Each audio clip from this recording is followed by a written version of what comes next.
and today I'm going to make a loaf of gluten-free bread that we can use throughout our week to make sandwiches, toast for breakfast, anything like that. Just a good all-purpose bread. All right, so first I'm going to put our dry ingredients in this bowl. So first I've got a cup of sorghum flour.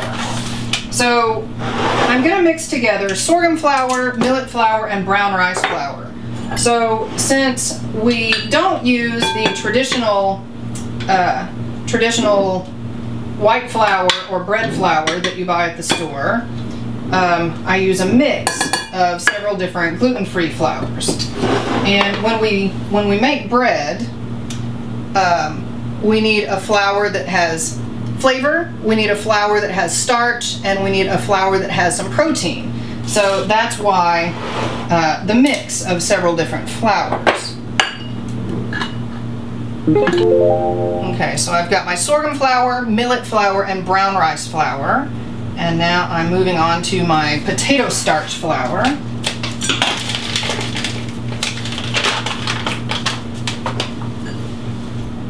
An entire cup of potato starch flour. And these are things, you know, that sound like you have to go to a special store to buy them. We buy these just at our supermarket down the street. I know that some people who live in very rural areas or very small towns might have to make special orders sometimes to get these types of things. But for most of us, we can just drive down to the store and get these ingredients whenever we need to. All right, so guar gum is our next ingredient. The cat has come to say hello. So 2½ teaspoons of guar gum. And what this is going to do for us, this is going to add our elasticity to our bread. This is what's going to help our bread not fall apart. I can't tell you how many times I've accidentally left this out.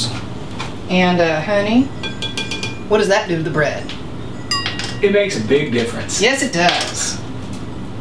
It makes a big difference. When you leave the guar gum out, the bread just it almost instantly crumbles when you try to cut it. And it sounds like it has a lot of salt in it. It's got a teaspoon and 1/4 of salt. But the salt, we're gonna do this. But the salt helps your tongue to find the little bit of sweetness that's in the bread too. So a little bit more, teaspoon and it's just regular sea salt, yeah, that you buy at the store. Okay. All right, so there's our dry ingredients, and then just taking just a regular whisk, sifting it all together, and it'll get mixed up really well in the bread maker too. But I like to kind of sift it all together just to make sure that guar gum gets really good and incorporated. All right, so our liquid is the correct temperature now. It's between 110 and 115. It's actually at 114, and I'm going to add 1 tablespoon of rapid rise highly active yeast. And so we're going to add the yeast to the liquid, and I like to give it a little stir with a toothpick just to kind of get it integrated and into there. And then I also like to add a little pinch of sugar to feed the yeast a little bit, maybe a couple of pinches. Get the yeast good and happy. Give it another little stir. And then shouldn't take long for that to become a little bit foamy.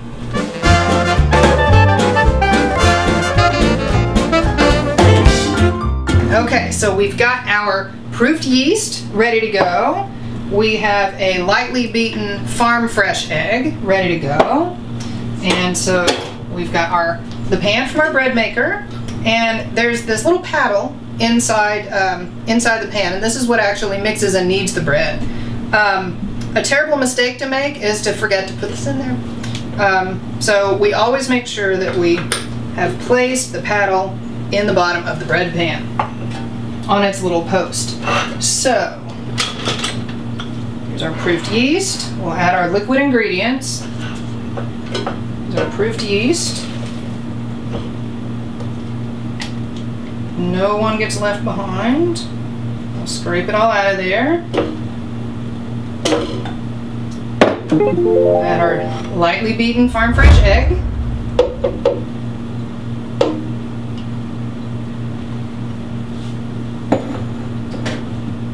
And we have 4 tablespoons of the best extra virgin olive oil that you can afford. Oops, there's 1, 2, 3, 4. Okay. And then 3 tablespoons of your favorite honey. And a nice little trick is to always use the measuring spoon for the oil before you use it for the honey, because then the honey will just slide right out of the measuring spoon. There's 2. There's 3.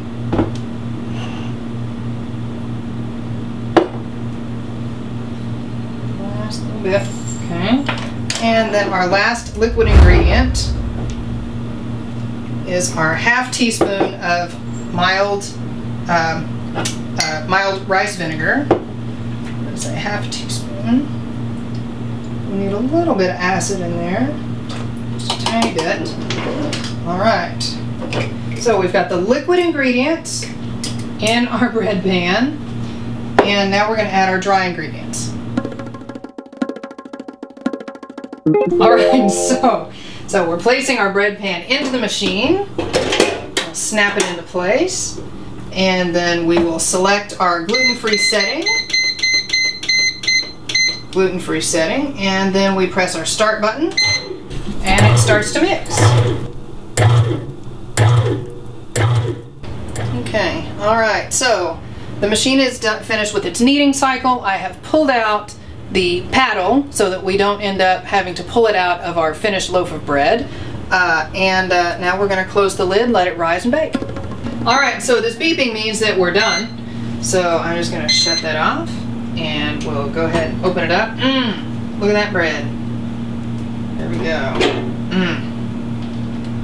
Right, take her out of there. Set that over there to cool down.